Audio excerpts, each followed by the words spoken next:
Everyone is hyped for Sagat. We had one of the best trailers to date for Sagat's gameplay trailer, and he's going to be coming to Street Fighter 6. I was super hyped about this trailer. I was really impressed with his animations, his moves. Everyone seems pretty happy about him. He has all of his signature returning moveset. He just looks brutal, dude. Looks badass. Looks sick. However, there were a few negative mumbles, a few disgruntled voices in the mix. It hints that Sagat might have been cursed by modern controls. Let me break down exactly what people are talking about, what the discussion is, and what the speculation comes from, and show why Sagat might have been hit by the curse of modern. Let's see, let's break it down. Everybody was getting hype, right? Hi Fight here was sharing a lot of signature classic clips of Sagat gameplay. This is Sagat. Here with the classic clip from a Korean streamer Sandbag. He finds the perfect pocket here with the fireball.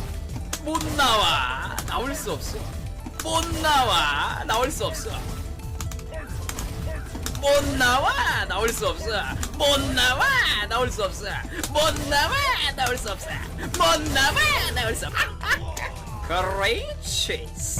Great cheese. Classic Sandbag. This dude was one. I don't know if he plays Street Fighter 6 as much. One of my favorite Street Fighter 5 players and streamers. Cream cheese. His pop-offs were too good. So classic Sagat round, just finding the pocket there, spamming the fireball. And here's another clip. This is Sagat from Waldy Nellison, shared in this thread as well. Check this one out. Classic Street Fighter 2 gameplay here. If you can see with the pixels, we got Sagat chucking fireballs and doing anti-airs. Oh no, he found the pocket. He found the pocket. Oh, slow fireball. Cammy was doing good to avoid it for a while.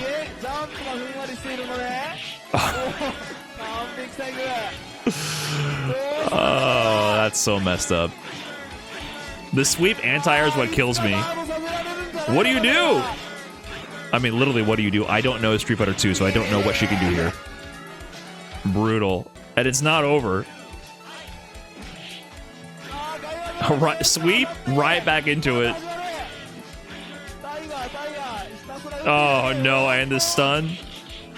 Dead. Now, yeah, from what I understand, this might just be an absolutely brutally messed up matchup for Cammy, so you might not have too many options, but this is what kills me.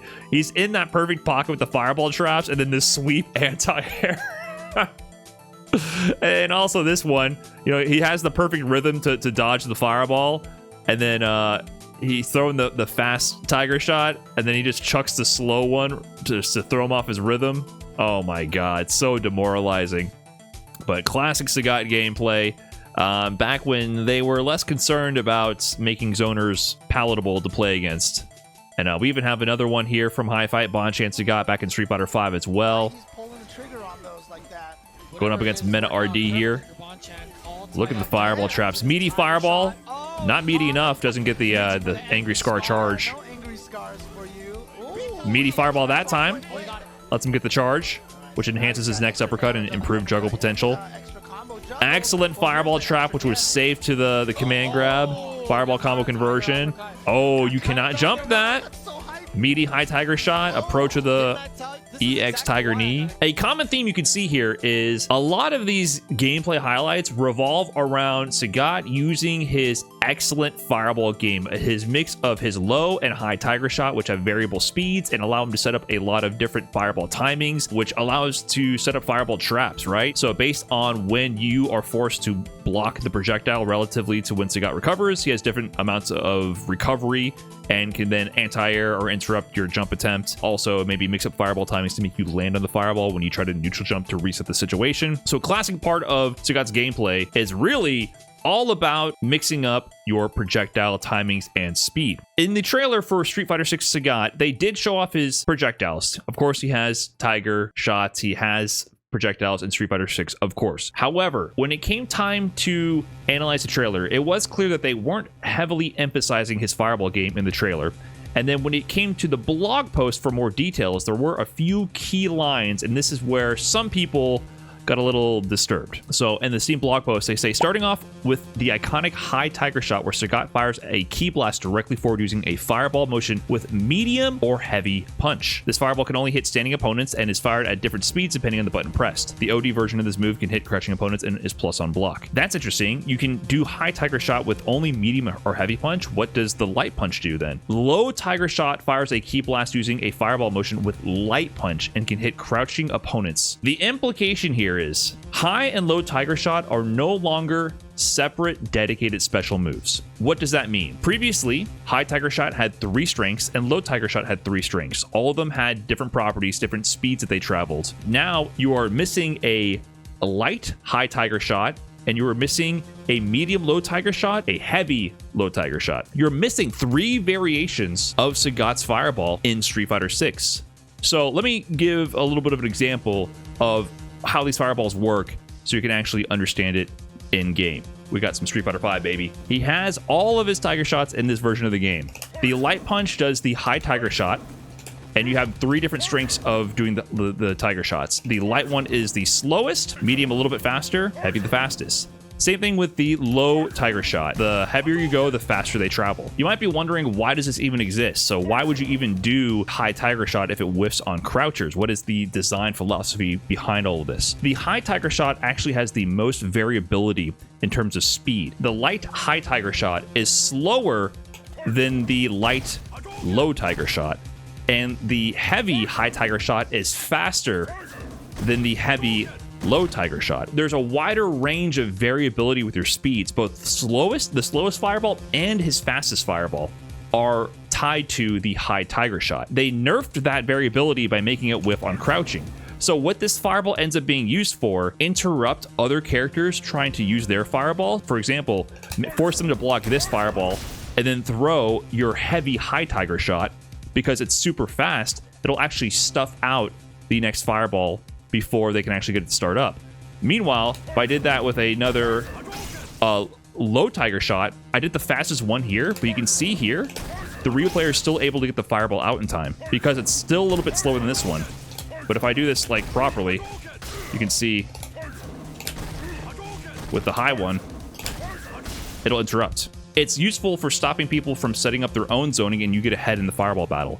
And also, yeah, like someone mentioned in the chat, it catches people from jumping. It might whiff if they actually do nothing and they just sit there and they crouch.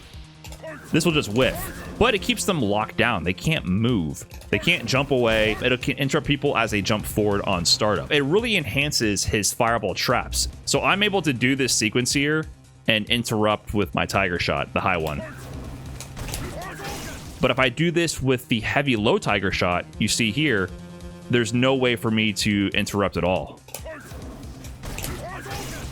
You actually need these different fireballs with different speeds in order to set up these different traps. They have potentially removed these for one specific reason: modern controls. Let me explain why. So before I got into this, I did watch this video by Qmanchu 2 weeks ago, The Unfortunate Consequence of Modern Controls. Good video.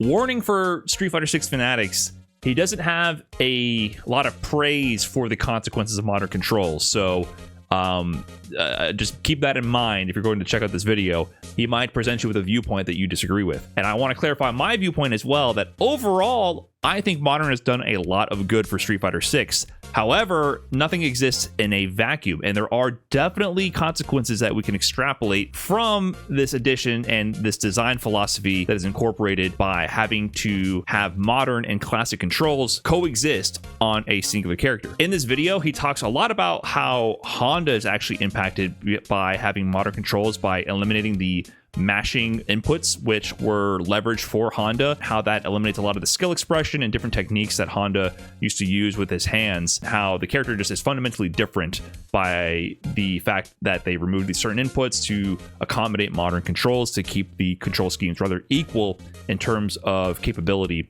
between modern and classic. Of course, there's a lot of other notable examples, And this conversation really came up originally when M. Bison was released. I really remember this topic first coming to a head when M. Bison was released. One of the big changes to M. Bison in this version of the game is the fact that he has a motion input for scissors. That is a complete departure from his fundamental design philosophy, because generally what you have with charge characters, due to the fact that their special moves tend to be really powerful, scissors, you know, safe on block, forward advancing, controls all this space, and really just like allows them to establish neutral control. To offset that, usually they have a drawback or a requirement, which is charging, right? So similar to like Psycho Crusher. Psycho Crusher is a pretty strong move, and it's a decent anti-air as well, but to access it, you have to have charge, meaning you can't move around and have access to it to stop things like dive kicks or something like that, right? But M. Bison in this version has scissor kicks. You can walk around and do it. You can walk back and make things whiff and do it. Or you can walk into range and poke and then go straight into scissors. It's a really big departure from his design philosophy. And as such, overall, you see with M. Bison's design philosophy in this game, he is a rush down character, man. He is not the character that he used to be in 4 or even in 5. In 4, he was all about doing short into scissors. And then you would do spacing traps after that, reset to neutral, and then just control the space by using a lot of scissor kicks, essentially, and good pokes. This game, he's not like that. He's definitely trying to do big drive rush buttons into bomb plant and then rush down and harass you heavily, right? He is a rush down character with a strong low forward drive rush to boot, and the scissors is just kind of like the cherry on top with that. It's more to stop you from checking him from doing things like a drive rush in, right? The scissors will interrupt your button press for trying to check a drive rush. That's more like what the utility is from that. And then in Street Fighter V Bison as well, he had very slow walk speed, so to compensate for that, he had a strong dash that moved him around and had a teleport attached to it, and also had movement with his special moves, like, you know, his charge Devil's Reverse and his scissors. Like, he would move around the screen by using these charge moves. However, in Street Fighter VI, the reason why people speculate a big part of why this design departure occurred is not just due to the developers wanting to do something different with the character, which is definitely probably a big part of it, but there's a more practical reason and incentive as well, and that is the modern control scheme, because in modern controls, you can't have two specials tied to the same motion inputs. Due to the limited number of inputs on there, charge specifically, you literally cannot have both a Psycho Crusher with a back and forward charge and a scissor kick with a back and forward charge. It cannot be done because you can only have one back charge move and one down charge move. So if I go to the modern version of M. Bison instead here to show you, when I hold back and I press special, you're going to see special here. If I hold back, then press special, it gives me Psycho Crusher. If I hold down, then press special, it gives me the Devil's Rise, which I can then, you know, cancel to the Stomp or cancel then into Devil's Reverse. Actually, can you even do Devil's Reverse? Oh, you have to do special again. Strange control scheme. You don't have the ability to do either a punch or a kick version. You only have a light, medium, or heavy button or special. So when I hold back and press special, it gives me Psycho Crusher. If I hold back and press forward and the light, it gives me Psycho Crusher. Same thing with all these other versions. If I attempt to do it with the manual input, it still gives me Psycho Crusher. There's no way to access the scissor kicks unless I do forward and special here. The quarter circle now, because I changed the input. So theoretically, if they had 6 buttons and they had all the light kicks and all the kicks and the punches, I could just choose punch or kick. That is gone. If they had both of these moves tied to this back and forward charge input, I wouldn't be able to do one of them. Same thing with the down one. So this doesn't impact Bison because he didn't have multiple down charge moves, but that's kind of the idea with these characters with charge. You can only have one charge move per direction. You can't differentiate them with kicks or punches. So thinking of that, the developers, they might have been incentivized by that change to make it so that what if instead of having 2 charge moves that are tied to the back input, just make it so that you do it with quarter circle forward, right? And then they evolve the character from there. That really was noticeable with M. Bison. It's like, oh, okay, there's actually a practical control scheme limitation with modern to make that work. Now we come to Ryu, right? Ryu is an interesting case because he's sort of like Sagat in the sense that he has 5 special moves, right?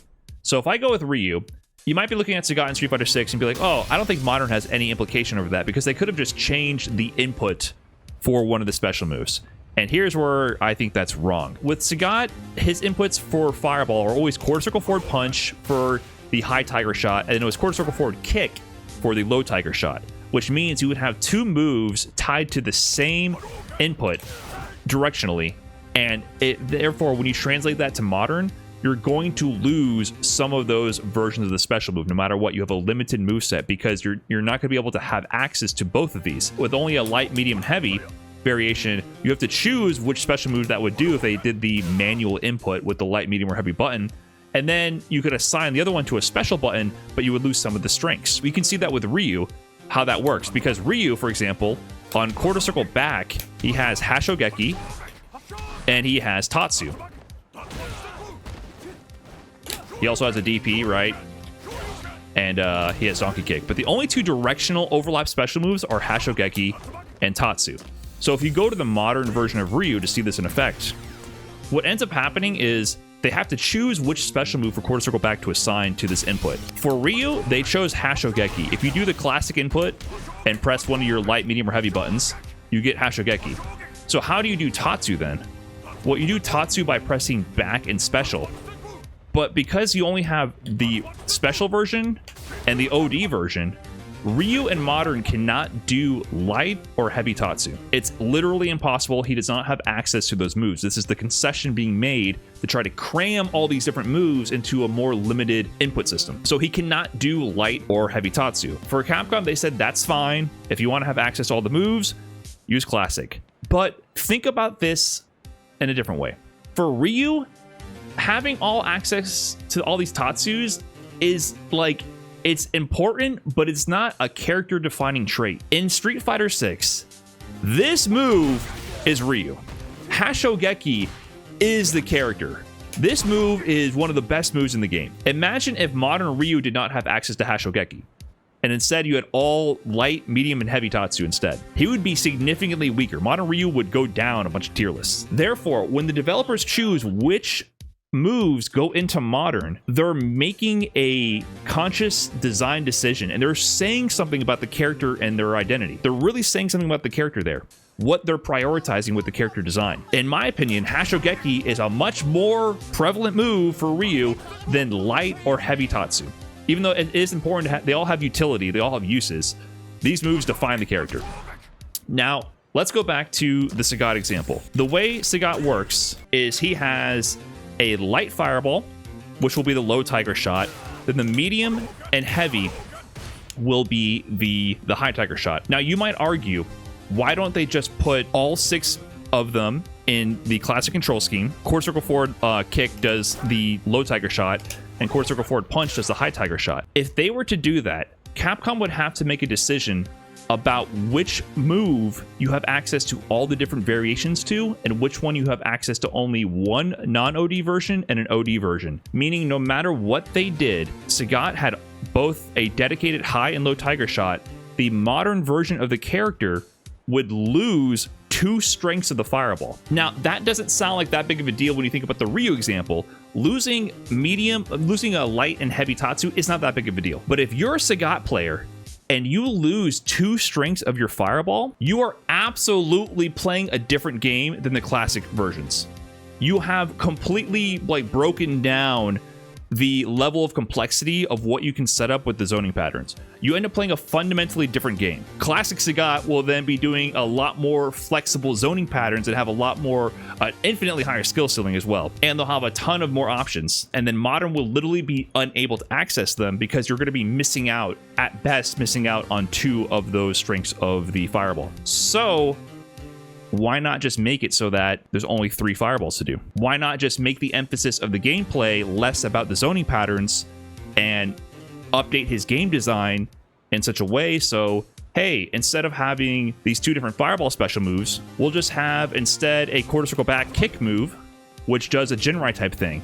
And his gameplay will be more about offensive brawling. He'll still have some fireballs. We're still going to get him a low tiger shot with the light and a high one with the medium and heavy, but let's make his game design evolve with the times and also fit both control schemes so that both classic and modern players have a robust and complete access to the character we're designing. This is a little bit of speculation, but it's becoming very clear that a lot of the classic characters are having their designs influenced or tweaked. It's not necessarily a negative thing. It's just different, right? Like they're going in certain directions to make it so that classic and modern are not completely different. Ryu is fine the way they set it up, but I think if Sagat had patterns on classic and modern, modern would not be playing the game.